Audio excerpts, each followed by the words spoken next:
పక్షంగా ప్రభు పేరిట వందనాలు తెలియజేస్తూ ఉన్నాను. అలాగే నా తోటి వారికి, అలాగే వేదిక మీద ఉన్నటువంటి దైవ సేవకులకి, అలాగే సోదరులకు అందరికీ కూడా ప్రభు పేరిట వందనాలు తెలియజేస్తూ ఉన్నాను. మరి ప్రకాష్ గురించి మరి చాలా విషయాలు తెలియపరిచారు అయ్యగారు. వారు చెబుతూ సంఘంలో మంచి పేరును, గుర్తింపును మరి కలిగి ఉన్నారని చెప్పేసి అంటున్నారు. ఈ సమాజంలో అనేక మందికి ఉపయోగపడే పాత్రగా ప్రకాషు వెలిగింపబడ్డాడు. ఈ సంఘములో, మీ ఆత్మీయ తండ్రి యొక్క సంఘములో, లేక తల్లి యొక్క సంఘములో ప్రకాష్ అనబడే వ్యక్తి వెలిగింపబడ్డాడు. అయితే నేను నమ్ముతూ ఉన్నాను ఏంటంటే, ప్రభు పని నిమిత్తము ఆయన పిలుచుకున్నారని మరి నమ్మాలి. దేవునికి స్తోత్రం కలుగును గాక. హల్లెలూయా. ఎవరైతే ప్రభునందు మృతులైన వారు ఉన్నారో వారు తిరిగి పునరుద్ధానము మరలా లేస్తారని చెప్పేసి దేవుని వాక్యము చలవిస్తూ ఉంది. దేవునికి స్తోత్రం కలుగును గాక.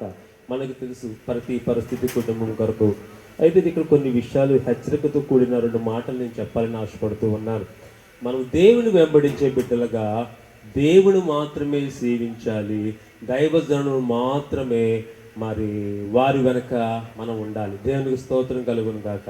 ఎందుకు ఉండాలంటే, లోకంలో అనేక మంది ప్రజలు నానా భాషలు మాట్లాడేవారు, నానా రకాలుగా జీవించే ప్రజలు రకరకాలుగా వారికి తోచిన మాటలు మాట్లాడుతూ ఉంటారు. అయ్యో, నీ యేసయ్య గొప్ప దేవుడు అంటున్నావు కదా, నువ్వు పరిచర్యలో ఉన్నావు కదా, మరి నీకే ఎందుకు జరుగుతుంది అని నేను ప్రశ్నలు వేసినప్పుడు నువ్వు చెప్పవలసిన సమాధానం ఏంటో తెలుసా? అప్పుడు కూడా నా యేసయ్య మంచివాడు, నా యేసయ్య తన పని కొరకు ఆయనను పిలుచుకున్నాడని చెప్పి జవాబు చెప్పేవారుగా ఉండాలి. చిల్లంగితనాల కోసం మాట్లాడుతూ ఉంటారు, దాంట్లో వాటి కోసం ఎదురు చూస్తూ ఉంటారు. దేవుని బిడ్డలుగా మనం ఏం కలిగి ఉండాలంటే వాక్యాన్ని కలిగి ఉండాలి. నీ ఆత్మీయ తండ్రి సంఘము దానికి లోబడి ఉండాలి. ఎప్పుడైతే నువ్వు లోబడి ఉంటావో నిన్ను అభిషేకించేవారుగా, నీ పక్షంగా వేజమాడేవాడుగా దైవజనుడు ఆత్మీయ తండ్రి గారు కలిగి ఉంటారు. మీకు నిరీక్షణ కలగడానికి 2 మాటలు చెప్పాలని ఆశపడుతూ ఉన్నాను. చూడండి, ఆ మాటకి అయ్యగారు చెప్తూ మాట చెప్తున్నారు. యెషయా గ్రంథము 42:7 ఈ మాట ఉంది చివరిలో, నిన్ను పిలిచి నీ చెయ్యి పట్టుకొని ఉన్నాను. దేవునికి స్తోత్రం కలుగును గాక.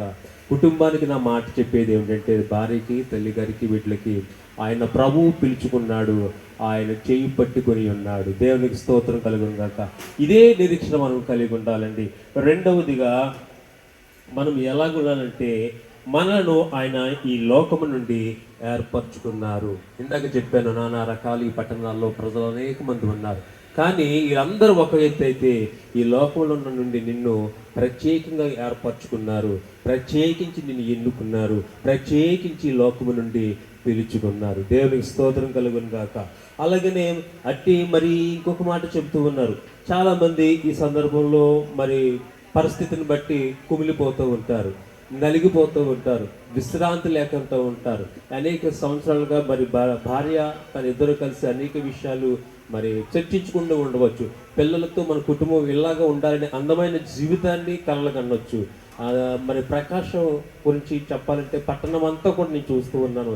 ఏ ప్రదేశానికి వెళ్ళిన నరసాపురం పట్టణంలో ఆయన ఫోటో కనిపిస్తూ ఉంది, వివిధ పేర్లతో కనిపిస్తూ ఉంది.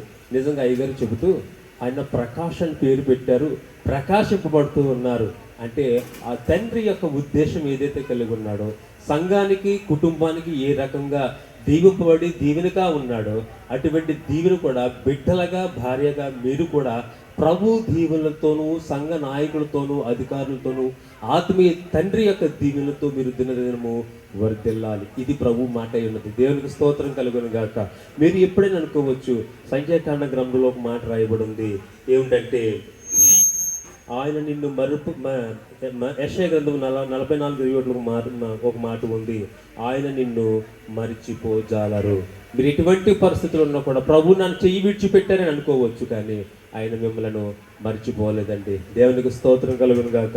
చివరిగా ఒక మాట చెప్పి నేను ముగించాలని ఆశపడుతున్నాను. నిన్ను లోకము నుండి ఏర్పరచుకుంటుంది. దేవునికి స్తోత్రం కలుగును గాక. ఎలాంటి లోకం నుండి తెచ్చండి? మనము ప్రత్యేకింపబడిన వారము. ఇప్పుడు నలిగిపోయి ఉన్నారా? మతి స్థిమితులు లేని వారుగా ఉన్నారా? స్పృహ కోల్పోయే వారుగా ఉన్నారా? చనిపోయిన వారుగా ఉన్నారా? లేక చలనం లేని వారుగా ఉన్నారా అని చెప్తే నేను అంటాను, మీరు ఎలా ఉండాలంటే, ఒక మాట చెప్తాను చూడండి. సంఖ్యాకాండంలో మాట ఉంది, అహరోను చిగురించిన కర్ర వల్లే మీరు రానున్న దినాల్లో దినదినము వర్ధిల్లింపబడును గాక. ఆమేన్. ఇలా వర్ధిల్లింపబడాలంటే సంఘానికి, దైవ సేవకుడికి లోబడి ఉండాలి. ప్రభువైన యేసుక్రీస్తు మీకు ఏదైతే పని అప్పగించారో ఆ పని చేసేవారుగా ఉండాలి. ప్రకాష్ ఏదైతే కలగంటూ ఉన్నాడో, సంఘంలో సమాజాన్ని ఏదైతే గుర్తింపు తెచ్చుకున్నాడో అటువంటి గుర్తింపుతో మీరు మీ కుటుంబం బిడ్డలందరూ ఉండాలని తెలియజేసుకుంటూ ఈ అడ్జస్ట్ వారికి సమయాన్ని అప్పగిస్తాను. కొద్ది మాటలు దేవుడు దీవించుగాక.